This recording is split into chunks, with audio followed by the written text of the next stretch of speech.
জাতীয় সঙ্গীত পরিবর্তন করার দাবি এবারই শুধু উঠছে তা নয়, এর আগেও বারবার উঠেছে, আপনারা জানেন। কেন উঠেছে সেটা নিয়ে তর্ক আছে, বিতর্ক আছে। এটা উঠা উচিত কিনা, বা এর সঙ্গে থাকা উচিত কিনা, বা জাতীয় কোনো গীত, জাতীয় কোনো স্লোগান থাকা উচিত নাকি সেটা পরিবর্তন করা দরকার, সেটা নিয়ে আলোচনা হতে পারে।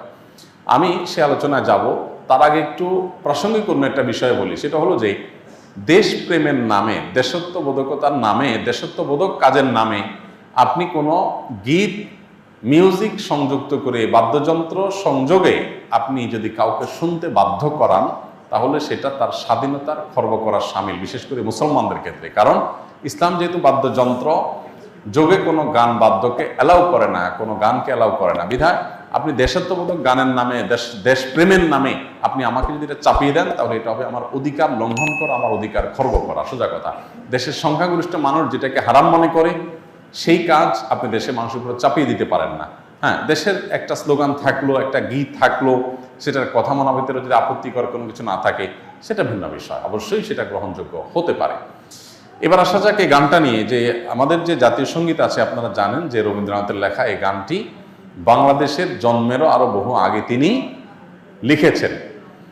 এই গীতটা মূলত বাংলাদেশকে কেন্দ্র করে লেখা হয়নি। বাংলাদেশকে কেন্দ্র করে যেটা লেখা হয়নি, সেটা কেন বাংলাদেশের জাতীয় সঙ্গীত হতে যাবে? এটা একটি বিষয়। আরেকটা বিষয় হলো, যেই গীতের মধ্যে কোথাও বাংলাদেশ শব্দটাই নেই, সে গীত কিভাবে এদেশের জাতীয় সঙ্গীত হতে পারে? বিধায় আমি তো মনে করি যে এই দাবিটা অযৌক্তিক না, যে আমাদের জাতীয় সঙ্গীত পরিবর্তন করা এটা সময়ের সবচেয়ে গুরুত্বপূর্ণ দাবিগুলোর মধ্যে থেকে একটি। আরেকটা এখানে বিষয় হলো যে, আপনারা জানেন যে হিন্দু ধর্মাবলম্বীরা তারা পূজনীয় বা দেবতা তুল্য এরকম কিছু মানুষ বা কোনো ব্যক্তি বা বস্তু থাকে, তাদেরকে তাদের দৃষ্টিতে তারা সেগুলোকে মা বলে সম্বোধন করে।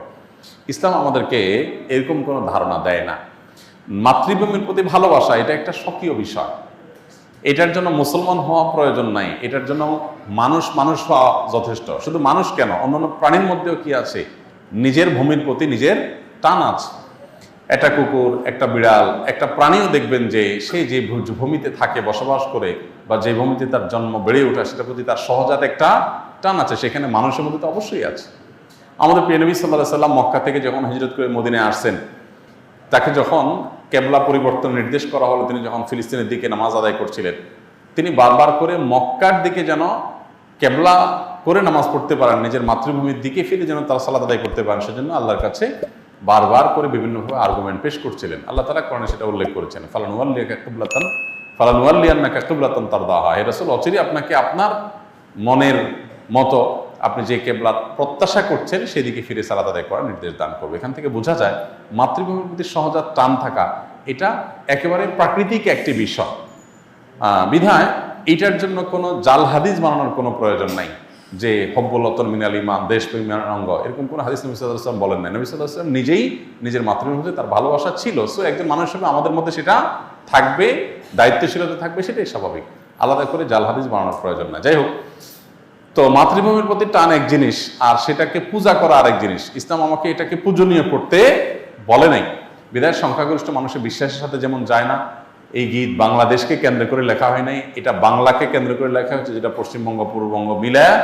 অতএব এই জ্ঞান মূলত এই দেশের জন্য না, যার কারণে এই গীত বা স্লোগান বাংলাদেশের, এটা পরিবর্তন হওয়াটাই হলো যৌক্তিক। এটাকে যারা মনে করেন অপরিবর্তনীয় বা পরিবর্তনের দাবি তুললেই যারা মনে করেন যে বোধহয় সব গেল, তারা কি এটাকে করোনাদিস মনে করেন নাকি, যে করোনাদিস এটা পরিবর্তন করা যায় না, এটা তো পরিবর্তনযোগ্য। অতএব এটা পরিবর্তন করার দাবিটা আমি ব্যক্তিগতভাবে মনে করি যে অযৌক্তিক নয়।